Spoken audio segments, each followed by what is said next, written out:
If you think about Ruby and Sapphire, you think about Team Magma, Team Aqua, May and several of your favorite Pokemon. But I don't think a lot of people have Wally in mind. He is the second rival of that generation and unfortunately you only battle him twice in the main story. But is he really bad?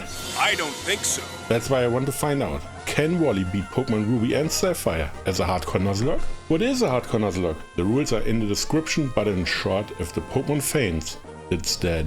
And I have a level cap to the next gym leader.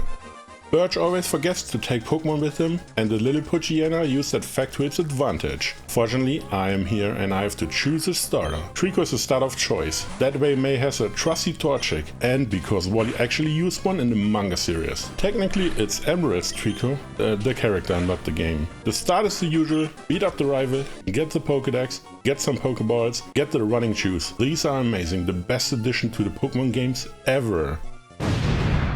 After an insane amount of time, I finally found Rolls on Route 102, the starter most people associate Wally with. First checking the ball, didn't catch, that's fine. Growl lowers the physical attack, 1 pound should be fine. Okay, I could continue and possibly beat the game, but is it really a Wally run without Rolls? You know the drill, start new game, set the clock, get Trico, beat May, get Pokédex, get Pokéballs, get running shoes and try again. Finally, another Rolls. I don't like the traceability, but maybe I can do something with it. And of course, this time I try to be as gentle as possible. After a while, I catch Rolls and the run can officially begin. This Wally guy wants to catch a Pokemon. I don't think he will get anything useful. Oh, Rolls' first Pokemon. That's crazy. Little PSA, never play when you're tired. I always play with the list of Pokemon which are eligible to catch. And for some reason, I thought I read Tailo. Didn't even question it. What an idiot! Oh, what a loser! After catching it, I thought to myself, when did Wally actually use one? And as it turns out, never. So Tailo, sorry I caught you, but we'll stay here for now. At level 6, Rolls finally learns its first attacking move, Confusion. Thanks to this, Rolls is actually not terribly useless anymore. In Petalburg, Ferris is the first member of Team Magma. The story technically didn't matter to Wally, since he never had contact with any of the teams, but here was also the point where I realized that without the Avengers Pokemon, this one might have been impossible, when I thought about Rolls battling against the Poochyena on its own. At Route 116 is another team member, and that's Skitty. Okay, listen. I try to be as nice as possible, but that Pokemon is bad. You what? But it's cute as well, so it's a fine addition to the team. The first gym leader is Roxanne, and unfortunately for her, she's a rock type specialist. Doesn't look too good against my Trico. Geodude comes first, but it is 2 times weak against Absorb. It survives, doesn't matter. Okay, it does matter. A lot. I actually forgot to give it an Oran Berry because the battle was supposed to be very easy. Geodude is down but Nosepass is next and it has a way better stats. For some reason it doesn't want to KO Trico and Absorb is very good for the little grass type to stay in the game. But I'm on the edge of defeat, so I think it might be beneficial to switch into Skitty and go for the KO. Double Slap. It missed as well, try again. Nosepass is defeated, Roxanne is out of Pokemon, and I can't believe how lucky or unlucky I was. Please no more of this. While chasing after the Team Magma Grunt, Trico evolves into Grovyle. I hope this is enough for the next gym. Because the next gym leader is Brawly, he is a fighting type specialist, so Rolls should easily handle it, right? Well, maybe. But Chopper has Seismic Toss, which is fine against Rolls, and Marquita is Knockoff, a dark type attack, which could bring a lot of trouble. Combined with the fact that my team only has Grovyle as an option to switch into. Or Brawly has to play this battle really stupid. First is Machop and Confusion hits. And crits, which makes this battle a lot easier. Marquita comes next and I have to see for myself how much Knockoff does. Confusion does over half, which is nice, and Bulk Up doesn't matter in the slightest. The battle is over, Marquita loses to another Confusion and Brawly is defeated. I honestly didn't expect it to be this easy. Since I delivered the letter to Steven, I can get the EXP share from Mr. Stone. And he has a nice advice on how to use it. In Slateport City is my not favorite Team Magma again. To proceed with the game, I have to talk with Doc and then beat up some grunts to receive an audience with Maxi, Team Magma's leader. But it doesn't really matter, I wanted to move on. Right before one of the hardest battles in any Hardcore Nuzlocke, Royals evolves into Curlier. This upgrade is so amazing, I feel pretty confident for the upcoming challenge. May is one of the strongest opponents at this point, because her team is quite diverse and Combustion can destroy teams on its own. First up is Weimar against Grovyle. There's not much to do besides spamming Absorb until Weimar is defeated. Combustion is already next and I tried to do some damage with Cut, but it turned out to be a mistake and Grovyle nearly added a number on the right side of the screen. I switch into Curlier and Ember hits critical, which is the worst possible thing to happen right now. Next is Focus Energy, but Confusion puts it into the red and now comes the turn which decides the fate of the run. Ember hits and doesn't crit, which is huge, and 5 HP remain. Confusion KOs the chicken and it's only Shroomish left. I thought Skitty could handle it, but it's a Skitty, so of course it can't. After a while I have to risk it, put Shroomish to sleep, switch into Grovyle and cut it down, which worked out quite nicely to be honest. May is defeated and I got by unscathed again. On Route 117, just west of Morway City, are 2 encounters. Only one of them is available later on, but luckily, the encounter rate is in my favor. I found Roselia first, and even though it's the second grass type, it's very useful for the next gym. This battle can be very good, or very bad, depending on how Watson chooses his moves, and I assume it will turn out terrible. First up is Magnemite as Steel type against Grovyle. Rock Smash is the only move I have which can deal some damage. Defense drops are always nice to see and I believe the rate is super high. Thunder Wave is okay, I have a berry for that case. Another Rock Smash, another defense drop. I don't think that one was necessary. No Thunder Wave paralyzes, but Magnemite is down next turn. Here comes an issue, Voltorb. I don't care about any move it has, besides one. Grovyle tries to grind it down and unfortunately, its time has come. Voltorb uses self-destruct. But Grovyle survives barely. Amazing. I assumed it's over. But the battle isn't over yet. Magneton is here and Grovyle can't continue switching into Roselia. This battle will take a very long time since Watson has 2 super potions and besides Supersonic, no move is really dangerous. Thanks to Leech Seed, Stun Spore and Mega Drain. It will just take a long time to finish it off. A few moments later. But in the end, Magneton goes down while Roselia is still standing. Watson is out of Pokemon and I can't be happier. On the way to the next story bit, I talk to this guy in front of the tree. Usually I skip him, but today I have a Skitty without any relevant moves and Secret Power is pretty good. This nice little girl gives me the TM for Dig, and considering the next gym leader, it might come in handy. On Route 114 is finally the next member of the team, Swablu, one of the few dragon types in the game, well, not yet. At the Meteor Falls is Team Magma again and of course they tell us their plan. What idiots! On the west side of the cave is a Moonstone. Skitty could finally evolve, but there's one move I want to get before evolving.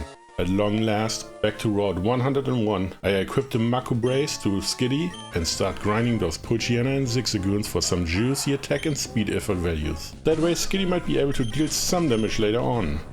Nope. I always like to see these very crazy increases in one stat, like plus 16 speed for example. Amazing. After finally reaching level 27, Skitty learns Feint Attack. I just wanted to get it while I could. Now it can evolve into its final form, Delcatty. Usually not very good, but maybe I can make it work. For the next gym I have to make a little detour up Mount Chimney, and of course the bad guy team has to block the way down. Fine, I'll deal with them myself. Max is here again, but this time he wants to battle for the meteorite, which I actually need later on. His team is pretty good, but let's see how good it really is. Diana starts against Roselia. Sand Attack is used, my nemesis. Of course, Stun Spore misses. Bite deals some damage, but Stun Spore hits. Next turn I go for Leech Seed, but it misses and Roselia gets dangerously low. I wanted to stall it out similar to Magneton earlier, switching into Delcatty, hoping for the best and some Q-Charm triggers. First Secret Power does slightly below half. I put it into range with Feint Attack since Maxi has multiple healing items I believe. Delcatty gets hit and this is actually a pretty bad spot to be in. Another Secret Power and my Diana is down. Golbat comes next and I have to hope for some good move usage. Secret Power hits and Supersonic misses. That's what I was talking about. Another power and Golbat is gone. Last is Camerupt and Secret does half again while it uses Focus Energy. I go for another Secret Power and Camerupt is defeated. The range was very sketchy and I could have lost Delcatty at any moment. Of course I wanted it to survive, but it would have been a fine sacrifice to continue. I received the Meteor and can move on. With the Meteor in hand, I can talk to Professor Cosmo and exchange it for TM27 Return. Of course it is the best move I can get my hands on for now. Flannery is a very interesting gym leader. In Ruby and Sapphire her team is kind of bad with 2 Slugma and 1 Torkoal. I mean, Slugma in general is kind of bad. I start with the caddy and have a Silk Scarf boosted return to KO the first Slugma. The second one is basically the first one and goes down after 1 hit as well. Now comes Torkoal and I just continue. Wow, that was a critical hit. It's pathetic. Body Slam comes back at me and I realize that I could have been in a lot of trouble, but another return finishes Torkoal off and the battle is over. Flannery is defeated. I think the critical hit definitely mattered, but I had Curlier with Psychic ready to go, so I would have been fine. Right outside the gym waits May and gives me the Go Goggles. Only a few runs can really utilize them, and this is one of those runs. In the desert are 2 Pokemon Wally had in the manga series, Flygon and Cacturne. I hope for Flygon since I already have 2 grass types. And of course it's Cacnea. Should work out in the long run, but I like Flygon a little bit more. Now with the increased level cap I can finally evolve Curlier into its final form, Gardevoir. I always liked this Pokemon and hope it will carry this run. Norman is one of those gym leaders I fear the most. But this time is a bit different since I have some kind of strategy in mind. I'm so confident I didn't even gain experience right before level up. Slakin comes first and I want to use Delcatty. The cat is faster and uses Charm to reduce the damage. The damage looks quite a lot, but they only move every other turn. Another Charm and then start attacking. Yawn is quite annoying, but somehow part of the plan. I switch into Roselia, set up Leech Seed and then proceed to use Growth as much as possible and also bait a Hyper Potion as well. Very important to see when they attack and when they can't move, while dodging more Yawns. Now it's an awkward timing since I have 5 boosts, but I have to move now. Doesn't KO, but it also doesn't matter. Slaking goes down. Rigoroth is next and I'm faster to hit, but don't KO. The damage in return is quite a lot, but I assume now comes the Hyper Potion. Growth number 6 would have been better, but I can't risk it and KO Rigoroth in 2 turns. Now comes the final Slaking and it uses Facade. And KOs Roselia in 1 hit without critical hit. That is crazy. But I can switch back into Delcatty. Since it has Focus Punch I can switch between Charm and Return, but the first return critical hits and that's the end of Norman. I can just attack twice and win this battle. Keep in mind, this critical hit looks nice, but didn't matter. I just win 2 turns earlier because of it. Yeah, Roselia is quite nice, but to be fair, I had 3 grass types anyway, but for some reason, Roselia was my favorite.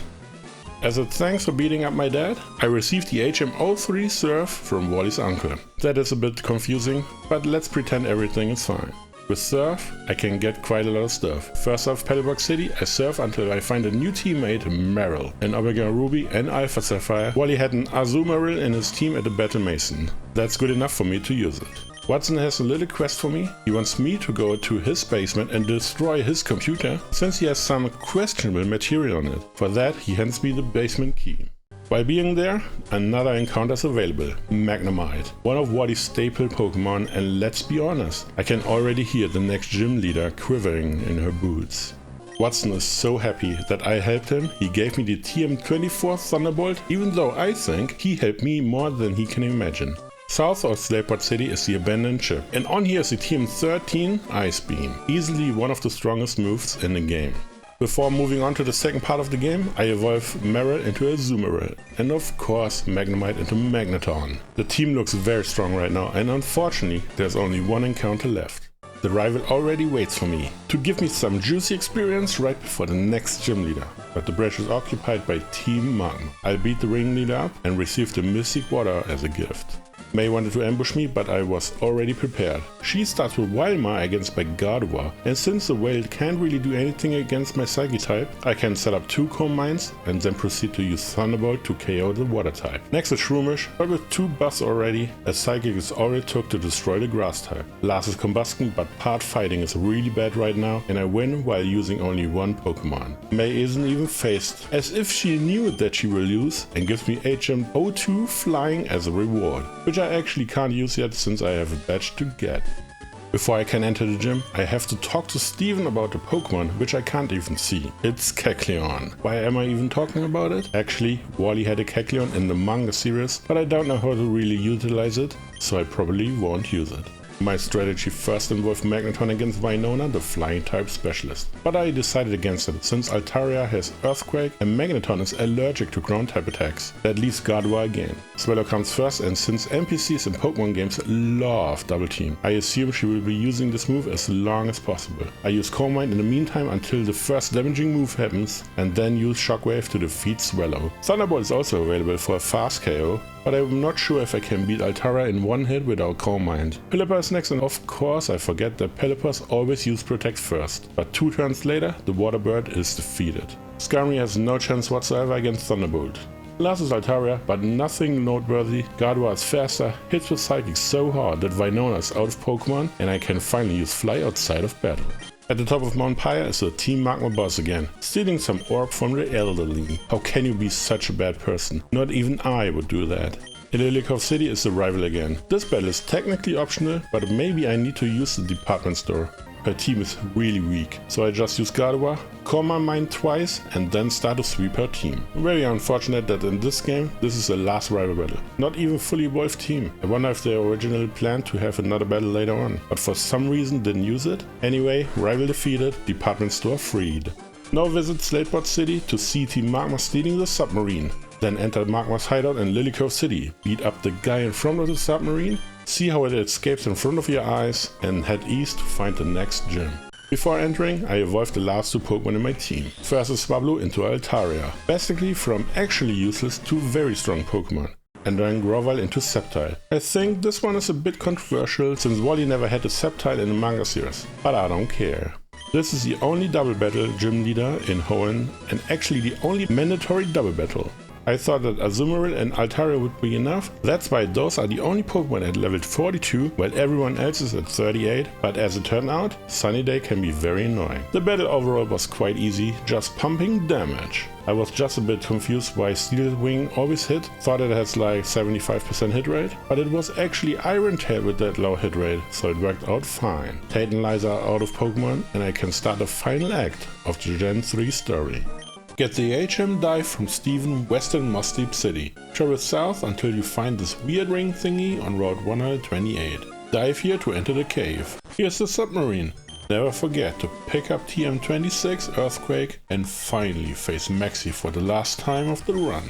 Maxi starts with Mightyena, but it doesn't have a dark type attack, and Gardevoir can happily beat it with Thunderbolt. The paralysis was nice, but as you can see, not necessary. Robert is next, and actually this is a bit sketchy. I stay in, tank the wing attack, and then KO the poison flying type. A critical hit would have been a disaster. Last is Camerupt, and switching it to Altaria was quite funny since it actually used Earthquake. First Dragon Blast, but Amnesia would reduce the damage severely, so I switched up to Fly instead. I thought it was out of range for Super Potion and used Dragon Dance, but it wasn't Super Potion range and I get rewarded either way. Anyway, after some more turns, Camerupt is defeated and Maxi is out of Pokemon.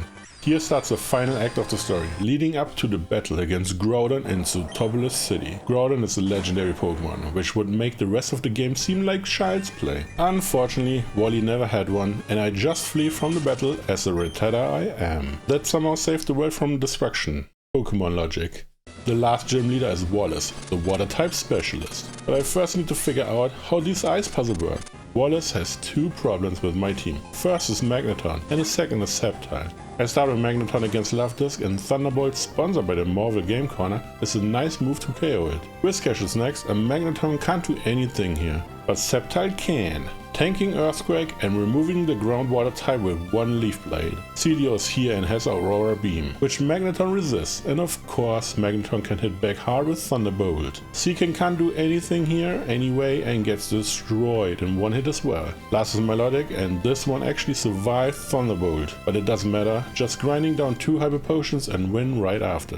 I think Magneton made this battle way too easy. I like it. The end of the game waits, and Wally's team seems strong enough to do it, but I have at least 2 issues in front of me, which might be too hard to solve. One of them is definitely the champion. Right before I can finally exit victory road for the final battle, someone ambushed me. It's like in The Legend of Zelda, when Dark Zelda showed up to fight the real Zelda. Anyway, Wally starts with Altaria against my Azumarill. I'm fast and have Ice Beam, which deals 4 times the damage. And Altaria is defeated. Next is Magneton and I can switch into Sceptile. Of course, Thunderbolt paralyzes at the first opportunity. Supersonic is used and hits, even though it has only 55% accuracy. The battle will be a bit tedious because Sceptile only has Rock Smash as a viable attack, but I get all the defense drops I need to come out on top in the end. Rosalia is here and I can safely switch into my Magneton since it resists all of Rosalia's moves. Didn't realize that Thunderbolt deals that much damage, but Rosalia didn't stand a chance against the flying magnet. Delcatty is next, but let's be honest, nobody expects anything from it. Last is Gardevoir, and the only issue would be a double team spam, which it actually tries to do, but Thunderbolt hits way too hard and the Psychic type is down after several turns. Dark Wally is defeated, and that leaves only the Elite Four before I can finally challenge the champion. Before starting, I can get all the stuff I may or may not need for the final battle. And Meteor Falls right at the end is TM02 Dragonclaw. Usually I don't need it at all, but maybe this run is different. It is now time to face the hardest challenge of the run. The Elite Four. There's nothing left to do and the team is as close to Wally's original team as possible, missing only Roserade. The first Elite Four member is Sydney, Dark-type specialist. Looking over his team, I thought Magneton could solo it. First is Mightyena, but it doesn't stand a chance against Thunderbolt. Sharpedo sent out next. It didn't make any sense to me at first, but Surf is the only move which is not resisted by Magneton. Now comes Cacturn, but I'm so overleveled that Thunderbolt can just push through in 2 hits. Absol is next, but Snatch is useless against me and Absol is defeated in 1 hit. Last is Shiftry, and this could potentially be interesting, but its extra sensory doesn't deal any damage and Swagger is not good enough against Magneton. So after a while, Shiftry is defeated as well. The first Elite Four member is down.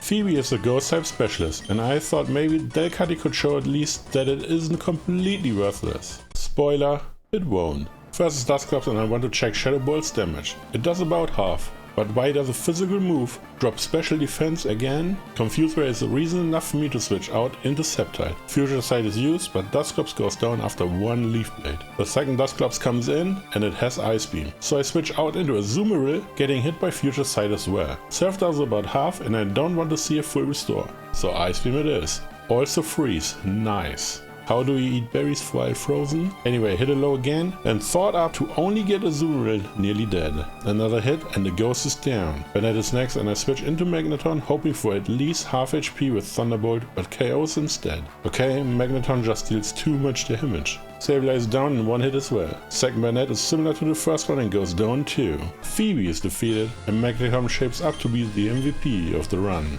In fact, it was so amazing, I want to use it against Glacier as well. Glalie is first and Thunderbolt doesn't KO, but Glalie doesn't have a relevant move besides Light Screen anyway. I use 2 more bolts thanks to full restores. I can move on to Celio. 1 Thunderbolt is easily enough as expected. Second Celio comes out but shares the same fate. Now comes Warrain and I have to assume it's because of Surf again. Doesn't matter, it's down in 1 hit as well. Last is Glalie and Bolt doesn't KO again. But Hail only wastes some time and after another full restore, the Ice type is down and Glacier is out of Pokemon, leaving only 1 Elite Four member to beat. Drake is a Dragon type specialist, similar to Lance, just for dragons instead of flying types. I played this battle very wrong, but let's see. First is Shelgon against Azumarill. I was confused that he didn't use Protect first. It survives Ice Beam and hits back with Rock Tomb, lowering speed. That is really bad. So I switch into Magneton, hitting with Thunderbolt does way too much damage again, but I take it. Wanted to use it as a setup for my water type, but it didn't work out, since it only spammed Rock Tomb. Fine, I take it out. Nexus Elements are ready, and I correctly predict Flamethrower, switching into Azumarill. Dragon is faster and hits quite hard, but goes down to Ice Beam right after. Altaria is next and I'm faster, hitting with Ice Beam, but don't KO. Dragon Dance is used, and this could be it for Azumarill. Scene Takedown. But my bunny survives, didn't even deal a lot of damage. The Cloud Dragon goes down, Flygon is next and sets up Sandstorm. If I had known that Azumarill is slow anyway, I could have just go all out from the start. Last is Flygon and Dragon Breath didn't deal a lot of damage either, which leads to Drake's defeat. Elite Four is done, and the final challenge is up ahead. Steven is very bad for my team.